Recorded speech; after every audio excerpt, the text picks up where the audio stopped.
Build a highly profitable real estate machine with explosive, exponential growth that works harder for you than you work for it, while living a life by design. Breakthroughs are all around you, but you don't see them until now. Join Jason Williford here at the Ultimate Real Estate Machine as he converses with highly respected and world-renowned experts from inside and outside the real estate industry. You'll discover proven business, marketing, and sales strategies that transform you into the most trusted, dominant, and influential expert in your market, the Preeminent Agent. Each episode brings you one step closer to the highly profitable and fulfilling real estate business that you've been longing for. Here's your host, Jason Williford.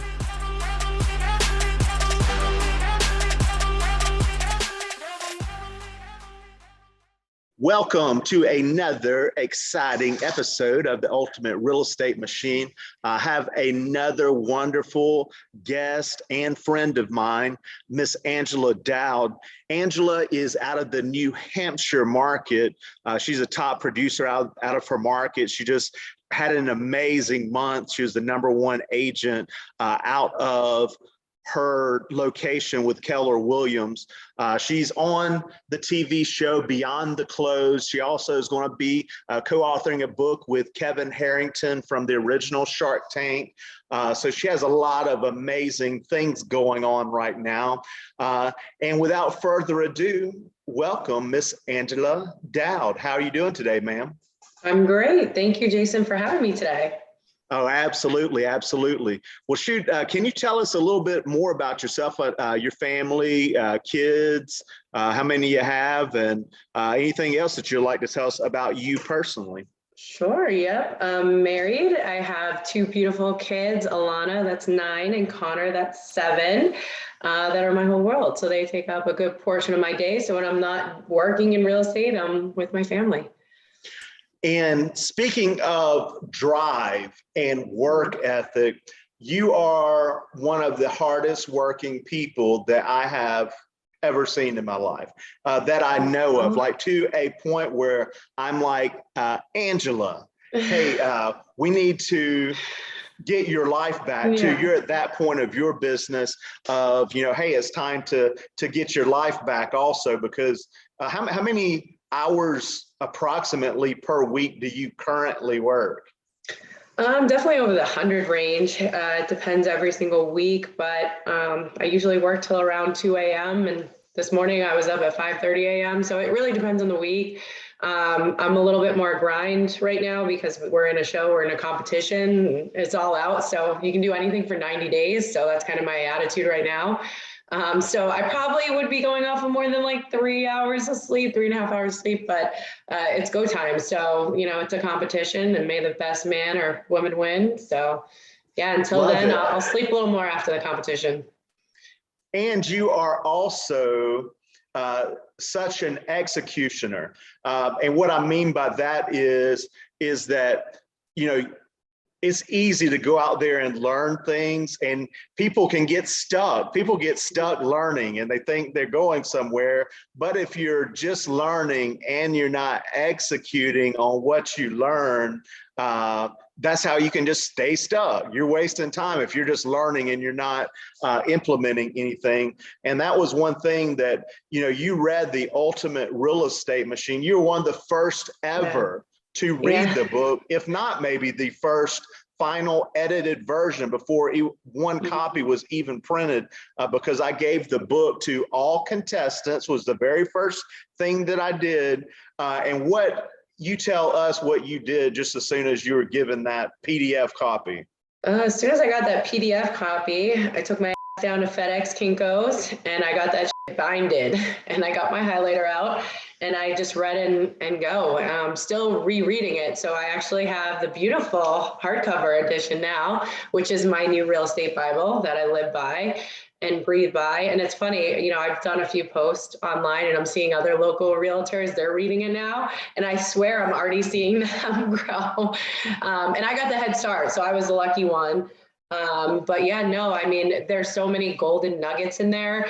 It's like there was things I read the first time that I just missed or it didn't compute, or, because your book gives ideas and then you kind of go off from there too. So I'm finding I'm getting just as much out of reading it a second time as I did the first time, which is exciting. So I haven't finished reading the second time, but I'm already growing. I'm already getting new ideas every day. So love it, because you can. And I'm not, this isn't, well, I can say that it isn't, but it honestly is. We're digging in and plugging the ultimate real estate machine. That's what this podcast is about going deep into the ultimate real estate machine. So it's not, because you can only write so much in a book. So this podcast is about building the machine that works harder and harder for you versus you working harder and harder for it. And when you read it the second time, you see it in a different lens, different perspective than you've seen it in the first time. And then when you read it again, you see it in a different perspective. And Jay Abraham and I wrote the book with that in mind, that we didn't just want it to be a book that people read one time and put it down, never read it again. We truly wrote the book for the book to be a book that after you read it the first time, you're like, hey, I want to read that again, even if it's a month, 2 months, 3 months later. And for it to be a reference book that when you put it on the shelf, you have a business problem or something that you're looking to improve upon, that you're like, that's in chapter 8. Yes. Marketing mistakes that can cost you huge profits. That way you can go back to that, as a reference book as well. What is some takeaways, a couple of golden nuggets that your favorite parts of the book? We'll start out with one of them. Obviously my favorite part, and this is what I live and breathe by now, is the strategy of preeminence. So every move and decision I make, I think, is this going to get me towards being the preeminent agent or not? And that's kind of how I base my business decisions now. So, everything I do, like for instance, all my strategic alliances, I'd say that's where I've gotten probably the most growth in my business. I've kind of focused on them. I worked, I did a video with Oak Craft Pizza. I did one with MD Aesthetics. I did another one with an organizer. I worked with all these different businesses, and they refer your family, friends. And even when you're shooting the videos, people come up to you and be like, who are you? And then they want a business card and they call you, and before you know it, you're working with them. So I think it's putting yourself out there, and the whole give and you shall receive. I think people don't understand that. And it's so true in life and so true in business. If you want to get anywhere, you got to give, and you get it back tenfold. And I'd say that's the biggest nugget I've gotten out of there. That's really helped my business the most. I mean, there's so many different things, but I'd say that's probably my favorite out of the book. Love that, because it's become internalized, and it's a mental model of the way that you think about not only your business, but about yourself as well. And there's based upon other people that, like Tiffany, I just recorded with Tiffany, and that was one of the things that, stood out to her, is that it's given her more certainty about herself. Yeah. And more confidence about herself and her business. And the consumer can see that. And, even going back to, I don't think a lot of people really know what the definition of sales is. Yeah. And the definition of sales is the transference of one person's belief to another. And, that's one thing that I will say about your passion, is that you have a lot of passion, and people just are magnetically attracted to do business with you, because the passion just bleeds over. You can't unsee it once you see it. Yeah, it was funny. Because I've been doing a lot of the stuff that you've been telling me. I've been blasting that on social media, and I'm just noticing more, even when I'm out. Like I was at the gym last week, and I got not one, but 2 leads, like people coming up and just being like, I want to do business with you. Hey, I'm going to be selling my home. And not say I didn't get that before, but would I ever get 2 leads out of one gym visit? Never. I mean, 1 in a month would be exciting. But I think when you start displaying that preeminence in your area, in your market, it just magnifies times 10, and it's insane. I'm like, I can't even go to the gym. Love it. Yeah. Hey, what other than the strategy of preeminence, what was another takeaway that we could go deeper into about your machine? Maybe in another chapter or whatnot. Maybe it was one of the 12 sticking points that can keep a real estate agent's business stuck. Maybe it was something on marketing. Maybe it was one of the 29 or multiple 29 marketing mistakes that real estate agents make. Maybe it was the 4 steps of greatness. Was there something else in the book that really sticks out to you? Yeah, I mean, I think the referral strategies are the most important, and being able, but prior, I was never able to like ask people for referrals. You know what I mean? I was always too shy. I was afraid to put myself out there, and, you know, different things that I've done. I'm big on being in front of your clients now. Like before, I never even had a database, you know that. Like very simple things that you should be doing, like a database, I didn't do. Adding those things and then utilizing that database going through. So for instance, for Christmas, I did the crumble cookies giveaway, deliveries. So I delivered cookies to all my clients. I had all their addresses and printed it out. And then, you know, going back to the referral strategies, and one thing that one of those 217, we've already talked about one of those, obviously, the strategy of preeminence is the foundation of building a predictable referral system that works hard for you, an actual system in place. It's a foundation, you have to have that. Another one being, you just mentioned, of having strategic business alliances.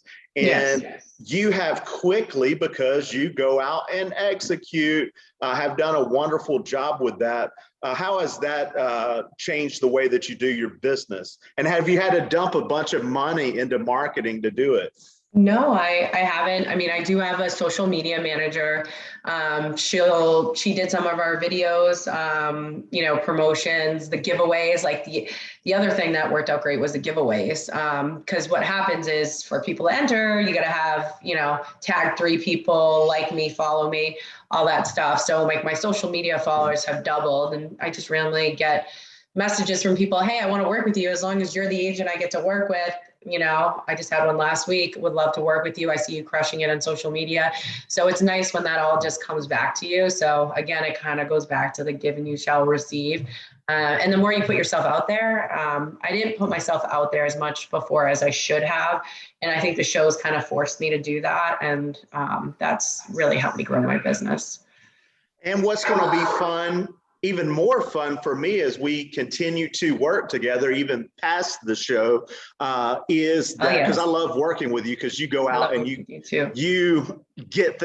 it. You know what I'm saying? You take action and you do it. And one of those things that's really important to me as being your preeminent, masterful thinking partner is that it's really important to me, as I even told you and promised your husband, hey man, I'm gonna get your wife back, to where you're at that part in your business where it's just really not sustainable to work 100 hours per week, because we know how fast time flies by and the kids get older, more years married, and the divorce rate in real estate for a real estate agent for a male and female are both in the top 5.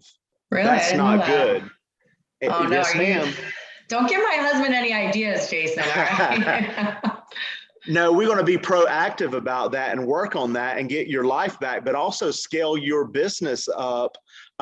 So what I was getting at is one thing that you mentioned is you had one client that said, hey, just as long as I get to work with you, there are things that we are going to be working on in the future that remove you from having to be that one that they have to work with exactly, to where we duplicate Angela through predictable marketing and duplicable selling strategies that still make the right fit for your team, the preeminent agents in your market with your brand. Absolutely. I love those it. great people working with you. So you can have dinners, get your dinners back, get your sporting events back with them. And I know you still spend a lot of time with your family. I honestly don't know how you do what you do. You're like Superwoman. Wow, thanks. I don't feel like Superwoman. You are such an inspiration, and it's going to come out on the show of how impactful and inspirational you are at what you do. And as you know, I'm not just saying that to toot your ego, toot anybody. It's just real talk. Yeah.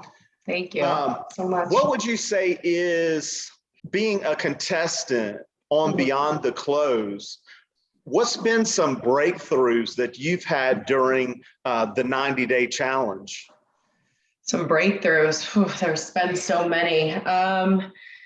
I'd say believing in myself is one of the keys because, I'll be honest, I'm not the most confident person. So to, get in front of camera with you and Kevin Harrington, I don't know a few years ago if I would have done that and, pushing the boundaries, me calling past clients, following up and trying to see if there's anything I can do. That's way out of my comfort zone. To me, that would be like going out and begging for business. And it's really not, my clients, they're all amazing. They were so happy to hear from me and the follow up. And it was actually the reverse. Like, I kind of thought I knew it all and thought, oh, I'm above that. I don't need to call past clients. Like, I got this. And then when I really was like, oh my God, how stupid. Like, I just last week closed 2 million in business that I would never have closed on if it wasn't for the show, following up with past clients that, were previously looking and stopped and, a phone call and, hey, this beautiful lakefront property just came on. I mean, it had its own private beach.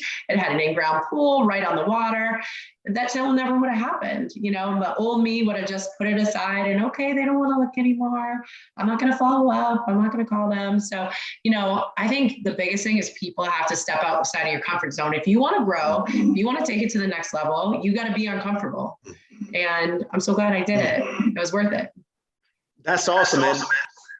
And here's the deal. All the 10 contestants, we're only going to have one winner. And whether someone wins or does not win, here's the deal. Every single one of the 10 had breakthroughs that will last the rest of your life. Because if we really look at it and think about it, it's pretty darn crazy the guts that all of you have to be like, hey, I'm going to be a contestant on a reality TV show and I'm going to put myself out there and I'm going to compete. And I'm going to be videoed like we recorded in the Billy Mays studio where the legendary Billy Mays shot his infomercials, which is crazy. There's not just a phone camera in front of you. There's all kind of lights, camera. Then you got Kevin Harrington right in front of you, that's did over $6.4 billion, worth of revenue throughout his lifetime. He's also the inventor, of the infomercial, even dating back to my childhood, which I'm old. I remember the Ginsu knives. That was him. Yeah. They scaled that business model across the world. And that's my point is even the one that is in last place, they may have the biggest long-term growth outside of the 90 days. So they really, in my mind, they did not lose. Nobody's lost. Nobody's going to be the loser because they broke out of their comfort zone like you're talking about. Absolutely. But I mean, I want to be number one. I'm not even going to sit here and lie to you. Oh, I know you do. I know you do because you're a champion. Now, I want to dissect that a little bit because I want to dive into one of your hobbies is obviously working out. How often do you work out? How disciplined are you in your workout schedule? I'd say a little too disciplined. Actually, my trainer, I train with someone 2 days a week. They actually will be like, you need to take a day off. Like I'll work out 7 days. It's probably the only time I take to myself is that actual workout time. So if I don't have that outlet, I go like crazy. So 6-7 days a week, it depends on the week. Me too. But I make it happen. So that's why I asked for the call to be at this time because I got a gym appointment after this. If I don't get my workout, then I'm going to be a mad woman. I need 1 hour a day to myself. I'm the same way. What is it for you? Like, what does it do for you personally with working your So I do the classes, and I think you know me, I love a challenge. Like when Austin, made his little post about, oh, he's already got this in the bag. I was like, bring it, motherfucker, let's go. And so on, I won't sleep. I won't like, eat. oh, I will just no. outwork you into the ground. It's on. So, yeah. So the same thing at the gym. Like I love doing the classes, we'll be on the spin bikes and I'll be like, I will outride every other motherfucker in that class, I'm going to do twice the amount of burpees and I lift heavier weights than the guys next to me. They get all embarrassed, but, they'll be using a 50-pound weight and I'll go over and grab the 70 just to embarrass them. But that's just me. It's who I am. I love a challenge. I love to be number one. It annoys my husband. Like if I lose a card game, it's like, not pretty. That's amazing. I love it. I love your drive, but it also comes from a place of your competition, especially within real estate. And that's even one of the disqualifiers of the show. What will get someone eliminated from the show? And it's basically they could sell $200 million in real estate in 90 days.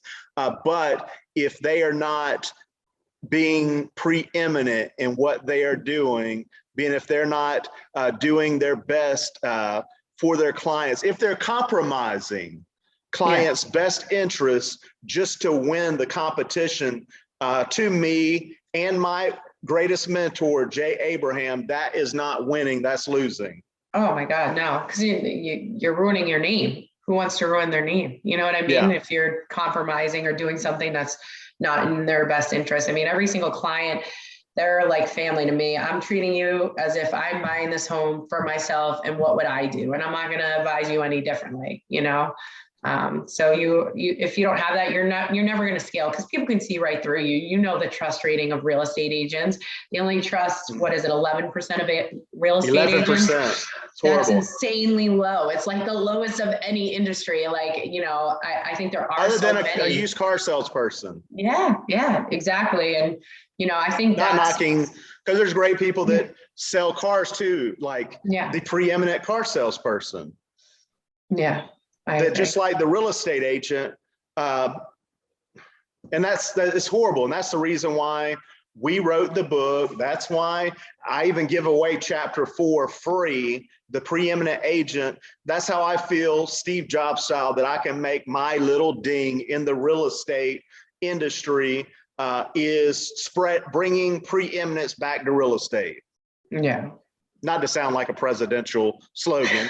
No, it's so true though. Political, but it's so true because then people refer you to their family and their friends because they know and trust you. That's how you really build your business. And long term, if you want the growth, it's all about treating people right. And when you do, I mean, that's the best business. Why spend thousands of dollars on Zillow, Realtor on these leads that aren't even serious? If you just take care of people, and do the right thing, it all comes back tenfold for sure. So even based upon, and this is fun, I'm having a blast because I'm glad you're having fun, Jason. I'm a good time. What can I say? Because going back to, referral mastery, and basically what you said was a thought that I had in the car earlier today was stop buying leads. Like that is like even a piece of a lead agent referral mastery that I had that epiphany today, like stop buying leads, like, and I mean leads like, okay, let me go out and buy Facebook leads and let me go out and buy Google pay-per-click leads. Let me go out and buy YouTube leads, whatever, or Zillow, Realtor.com, whatever it may be. And I'm not saying not to do any of that.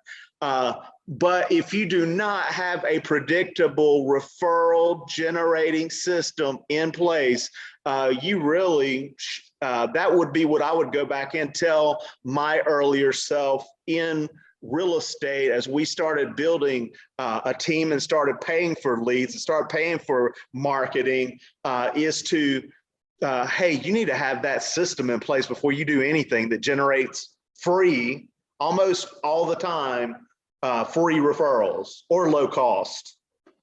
What's your thoughts on that? Yeah, That you should I maybe mean, stop buying leads.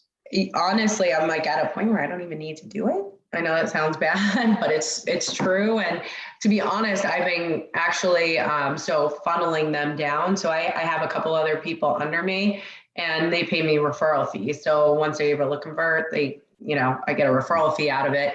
Obviously, I take the gooder ones, like, so, you put thresholds in. So anything over 800,000, I can take, and then delegate the rest down, because honestly, I kind of, from all the book and everything I've learned, I don't really need them anymore. And I could totally give them up if I wanted to. Absolutely. I'm at that point now in my career where I no longer need it. I do think they're good for new agents, people that don't have established business, don't have any referral strategies in place. It's a way to get started in the business. But once you're in it, and if you get the book, you can save. I was doing 10,000 a month easy in marketing and different things. $120,000 a year. Let's unpack that. Yeah, so that's just a little bit, just a little money. Only $120,000 a year that you could basically, if you wanted to turn it off right now, you could.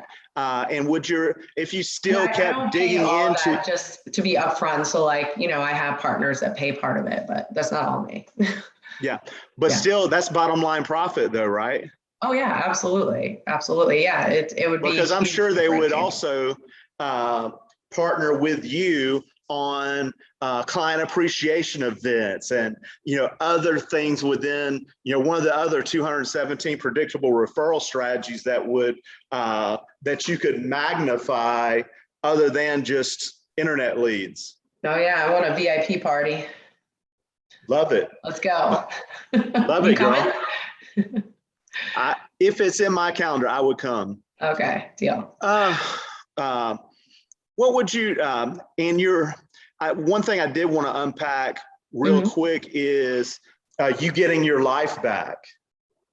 Because you're at that, and actually that's one of my goals for someone that, hey, if they're not, and you started, your business was already going well, but now you're at that combustion point where you can only do so much. So what are some of the things that we are gonna start doing to work on you getting your business or your life back also, but still keep scaling up your business? Yeah. So what I've been doing, as I have someone that can do some of my buyer agency showings, help me with open houses. But the biggest thing is having my assistant now. For instance, she's organizing and doing everything for my premiere watch party. So, just having someone that I can delegate down to and do ministerial tasks has been huge. That time that, I would have been spent previously on those tasks, I can now spend with my family. And although it's still not where I want it to be, the contest is ending soon. So they see the finish line, they know. But right now, I'm definitely not where I want to be with time management with my family. And that's the one thing I kind of gave up for the show. But that's short term, and they understand that. Good. Well, that's awesome that your family is understanding, and what we have approximately 35 days or so left. So we're kind of getting down to the end of that, so you can get more of your family back, but also keep scaling up your business. And how do you get your freedom back? And it's hard to give away sometimes, but it's delegation is key. One of, if not the greatest form of time management, and is what you'll find out with hiring not anyone, but hiring the right people on your team, that they will actually start taking away tasks off of your plate, and they become better at it than you are anyway. Oh yeah, my social media girl crushes it. It would take me 5 times the amount of time to do what she does. She does these cool stories and reels, and that would take me forever. So yeah, it's funny how once you hire people, you realize, wow, they're better than me. Like I sucked. I go back and I scroll down my social media when I was doing it. I was like, I thought I was doing a good job. I was like, this looks horrible. Like I didn't even market myself right. So yeah, thinking you don't know it all and being able to delegate and trust people, that was a big thing. I remember when we started, I told you, I'm like kind of a control freak. I'm OCD. Like I like to have my hands in it at all time, and giving that away, it's eye-opening. It's like, wow, I'm an idiot. Why didn't I do this sooner? And why didn't I listen sooner? So love it. And I think and that was one of the things that when you and I started working together, is that early on you had that conundrum, and the conundrum was, hey, I'm not sure if I want to stay an independent agent or if I want to start a team. And you had asked different people and, getting different feedback. And I think you had like a breakthrough, and part of your breakthrough is that you're maybe stuck into what the industry teaches of what a team is. That, hey, I have to have a bunch of buyer agents and all this stuff. And it seems like, and that's what you and I have been working on, is that, a team is what is how you want to construct it. Would you like to add to that? Yeah, no, absolutely. I don't have a traditional team, and it was the best decision I ever made, because I thought, oh, when you have a team, like I got to be the head person and all the people under me. And I didn't want to give up, but probably my favorite part of the job, and this is why I love doing what I do, is I love working with the clients. Like I genuinely love my job. I couldn't work 100 hours a week if I didn't love what I do. I mean, do I like going to inspections? No, they're boring as but it's part of the business. But in general, I love my clients and I love what I do. So I wasn't willing to give that up. And I decided, because so many people are like, why don't you open your own brokerage? Why don't you do this or that? And it's honestly, that's not where I want to be right now. I'm super happy. I'm making great money. I'm doing what I love. I made so many friends. I can't tell you how many clients of mine have become close friends of mine. And I'm happy where I'm at, and this is what I want to do. I just want to break the barriers and not do a traditional team. And when I followed your advice and did everything you did, it has helped exponentially. Like I wouldn't be able to do this podcast right now with you because I have a new listing coming on tomorrow, but no, it's okay. I got my TC entering into MLS, which I will double check. And I have my new assistant. She's doing the write-up for the listing. So it's just delegating everything out. So, I mean, yeah. Who do you think the next hire is going to be to get you? Next hire? Ooh. Like what kind of position? Do you think it would be another admin assistant, a courier? Do you think it would be a buyer agent, an inside sales agent? I told my husband I wanted to hire a laundry person. That's huge. That's huge. No, I mean, I would love. But you're right. No, honestly, the next thing I need is a nanny. It's me and my husband are joking, but I want to be an involved parent. I want to be the one that they have their memories with. So I think the next person would be just one more team member, another, buyer agent, because the showing is really what eats up a lot of your time. People don't realize buyers are a lot of work in this market. I make 3 times the money if I go with a listing versus a buyer, based on the ROI, based on the hours that it takes to get an offer accepted for a buyer. It's just not easy. So I would say my next buy, especially in this next hire, especially in this market, would be another buyer agent. Love it. So let's unpack that really quick, because you would be an amazing, and you are someone that's amazing for that right person to be up underneath your wing and learn from, with all the experience that you have. So how do you think you could help that person? Because not only are you impacting their business, you're impacting their entire life. And if we really look at that, imagine all the lives of the other people around them that you also impact by changing their life. So how do you think that you can help that right person for you, that you would bring on as buyer agents, or in the future, inside sales agents, listing agents, whoever it may be? How do you think you can help them? So, I mean, the number one thing is knowledge and experience. To become a real estate agent, I mean, it's harder to become a yoga instructor than it is to become a real estate agent. Let's be real. Anyone can be a real estate agent. Go do a 40-hour class and pass the test, and there you go. And people have no idea what the they're doing. I mean, I get some contracts in and I'm like, this person's new, like, they clearly don't know what they're doing.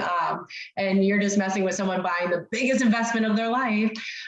So I think that's a big thing. And that's what separates me from a lot of other agents in my market is people know and trust me.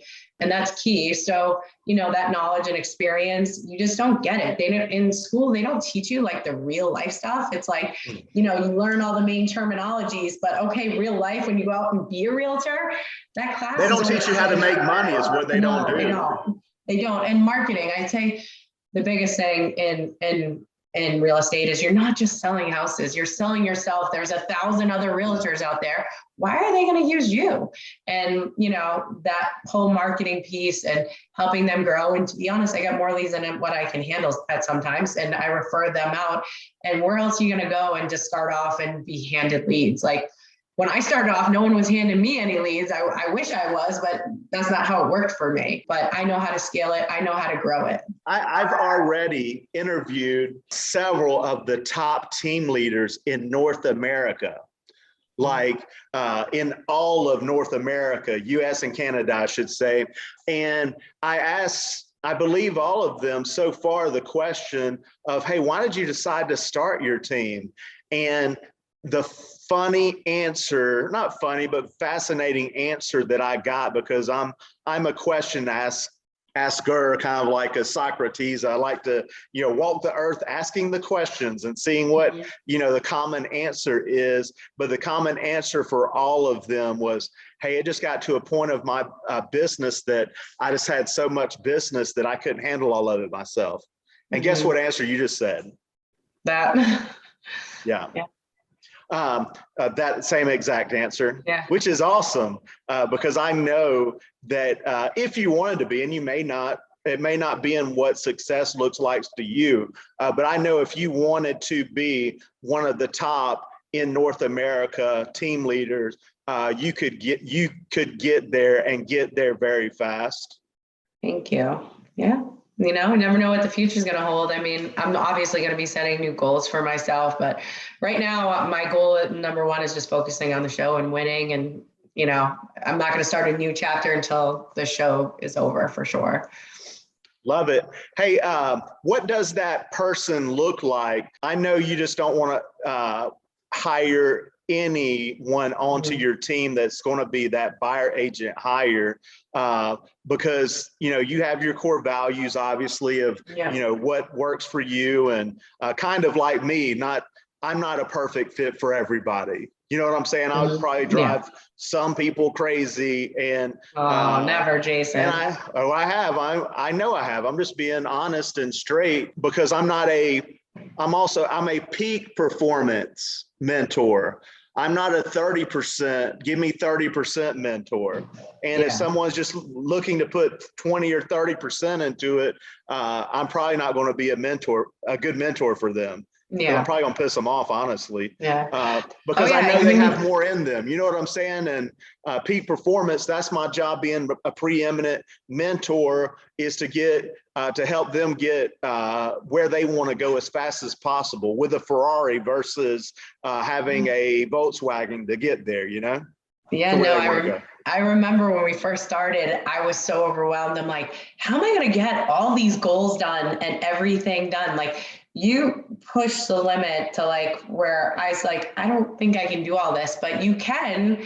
It's just having the right tools and, going through the book, reading the book. That's the biggest thing. Everybody thinks it's easy. This isn't easy. What we're doing, last month when I grew 400%, it wasn't easy. I wasn't sleeping. I was exhausted. I made more money in that month than I did than, God. But at some point, people have to realize either you want it or you don't. And if you want it, go get it. And there's so many tools and strategies like that book. I mean, you can become a millionaire. I honestly hope if you do the strategies in the book, do you want it? Honestly, talk some people out of getting their license. Really? And here's why. Because if they aren't going to be preeminent, and if they are going to be another traditional agent that tarnishes the industry and adds to that only 11% of consumers trusting real estate agents, I hope the book talks them out of getting their license. Yeah, that's true. Yeah, there's too many people out there that aren't serious, that don't care. And I see it all the time in deals. It's just, I feel bad for their buyers or sellers, but yeah, there's a lot of them out there. One last thing I wanted to hit on, and also congratulate you, because I know you're about to start working on a part of a book that you're going to be writing, that Kevin Harrington is going to be featured in as well, that we mentioned from the Shark Tank. The book is going to be about being the preeminent agent, going above and beyond for home sellers and home buyers. And haven't dug into you probably haven't dug into writing it yet, like what it's going to be about, your part of the book. But have you put any thought into what your chapter is going to be about how you preeminently help clients in your market? Absolutely. Yeah. So, I really want to get into the helping the sellers and their home sale and how do I add value, because there's so many realtors out there, but they don't market the house properly and they don't know how to negotiate. I'll give you a couple examples. Like, I can't tell you how many houses I see online that aren't staged. Every single one of my houses, it gets staged. You're getting staging. Staging can increase your profit from 1% to 5%. That pays the realtor. That one piece. And one small piece. And that's just one of many things I do. But, it's unfortunate. I think marketing is the key. And that's one thing. How do I put your house in the best light? And how do I add value to you for your house? And it's not just, doing the staging. I do video tours of the house with me in the tours. I do virtual tours of the house where you can virtually go through the house. I do Facebook ads, Instagram ads, different things. So there's more foot traffic to come. And then the biggest thing is negotiation is, how do we position? Because people don't realize the biggest thing the agent can do is how do we get the most for your house? And how do we create that buzz? And how do we get people going? I do delayed showings, make everyone see each other, do Saturday, Sunday, 2-hour limit each day. And oh my God, did you see? There was 500 people at this open house we got 22 offers. We had over 500 people through my last open house. I was exhausted, let me tell you. But, we went way above and, the people waived everything. And there's a psychology, and that agent has to create that environment for you to get offers like that and to go back and forth and negotiate to get the best, offer. And is your agent trying to get them to waive appraisal or make up a difference? Like, there's so many things that the agent could do. They have the knowledge and experience to ensure that you get the most for your house. Not they do, if they do. Yeah, exactly. And it's very rare and I think that it's easy for all of us to think just because we know it, that everybody knows it. And that's just not the truth. It's just easy human psychology for us to think that. And you hit the head on the nail, that what you were alluding to is that in this super duper hot market, it is not going to be like this forever. And it's easy for real estate agents to get drunk on a hot market that, hey, it's all about me. I just put it on the MLS and it magically just sold itself. And I think a big differentiator in the preeminent agent by educating the consumer right, because the preeminent agent knows that per the law of supply and demand that we all learned around the 6th or 7th grade, that kids now learn in the 2nd grade probably, that demand is the biggest thing that drives price. And there's a lot of sellers that don't even know how much money that they are losing because, hey, my house sold anyway. My agent, that's a friend of mine, this part-time agent. I can hire anybody because any house sells. But that's what the part that is missing, that they just don't know what they don't know of how much that they never know how much that they could have optimized and maximized their return on their investment if they would have hired someone that had a high skill set. Oh yeah. Oh, I agree. And the right 110%. systems in place.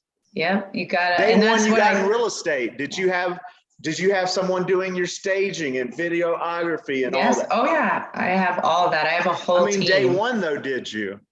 Day day one, no. one in Oh, real day estate. one, no. I was doing all my own staging, and now I'm to a point where nope, I have a stager. She comes in and does everything. I have all my own supplies just to keep costs down for my sellers. So I bought them over the last 8 years. So, there's no, I incur all the costs. A lot of agents will charge the sellers or somehow get a reimbursement, but no, I do everything in-house. I mean, I have my stager, but I have all the materials and everything to stage properties. It's a The whole real basic estate haul. machine, Yeah. the ultimate real Yeah. estate machine. Yeah. Add value. I mean, that's the thing. It's so funny. Like I just had someone reach out and they were going to interview a couple agents, and then, they knew one and they're like, I don't know if we should have you. And it's like, you're doing yourself a disservice if you don't interview at least 3 people and know who's providing the most value. Like you're selling your house, your biggest asset, who's going to get you the most? Because it does matter. And I always tell people there's a whole art to this negotiation. And when I say art, like literally staging, and that's a huge part of it. If we don't put your house in the best light with the best photos, the best videos and everything, you're not going to get the most. You're not going to get the best foot traffic in your house. And if you don't have someone that has the knowledge and experience and knows how to negotiate and get you the best terms, then you're not going to get the most. And It's preemptive marketing. It's marketing, the right marketing, like the heavy lifting should be 80% on the front side. As you're mentioning, having a professionally staged home, the factual proven studies show that a professionally staged home gets more and is sold faster than a home that is not. Professional photos, not taking them with your iPhone or taking them yourself. That was a mistake me and my partner made in our business early on, but we caught it really early. Is that hey, we went out and invested in this camera. It was a lot of money to us at the time, like $800 or so. Then we got the darn thing, started taking pictures with it. We're like, darn it, we now need a wide angled lens, which is $3,000 for the lens. We didn't even buy the lens. We just made the point from that point on that, hey, we're just hiring professional photos. So we rose the standards even right in that point that we no longer do crappy photos. And it's amazing. You've seen them for buyers, even still to this day. I'm sure you pull property for your buyers in the MLS and you're like, man, I can't believe these pictures. Like you see crazy stuff in the background. I mean, I seen one time, I seen underwear, bra hanging from like a bedpost. And that's not stuff that people. No, absolutely not. That's embarrassing to that seller to me. Absolutely. Yeah. Unacceptable. Yeah, it's unacceptable. Well, hey, I appreciate all your time. And before we wrap up, what does your life and your business look like, in the near future, in the next 2-3 years? What's it look like? 2 to 3 years. It's going all the way up, baby. I mean, I'm just going to keep growing. I'm going to keep implementing the strategies. I mean, there's 217. I focused on 15 of them. So to me, I'm like starting to climb the mountain. I'm not even at the peak yet. So I'm excited to see, the more I implement the strategies, how far can I grow? And, my goal is to be number one, who doesn't want to be number one? Hey, I love it, girl. And I appreciate you. I appreciate all that you do.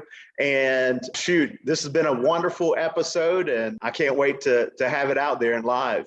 Thank you. And thank you to you. I appreciate you. And you've given everyone 110%. I mean, endless Zoom calls that have I got so many ideas and different strategies that I never would have gotten on my own. So one thing I'll say to any realtor out there that you don't know what to do, you need to get a freaking coach and you need to get the help and the guidance, because if you truly want to grow, you got to take it upon yourself. And it's not just a book, it's the accountability, all the meetings that we do, being held accountable and doing what you're supposed to do. So my friend, thank you. Wouldn't be here without you. Thank you so much.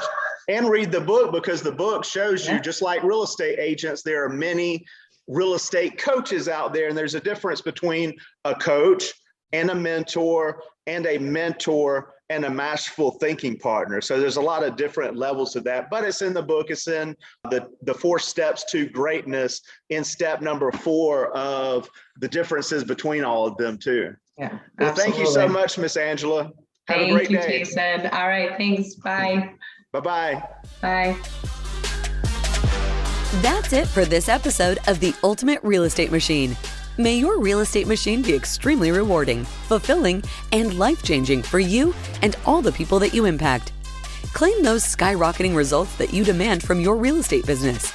Subscribe to the show for more content like this at ultimaterealestatemachine.thepodcast.com. And don't forget to leave a positive rating. Thank you for joining us. See you on the next episode.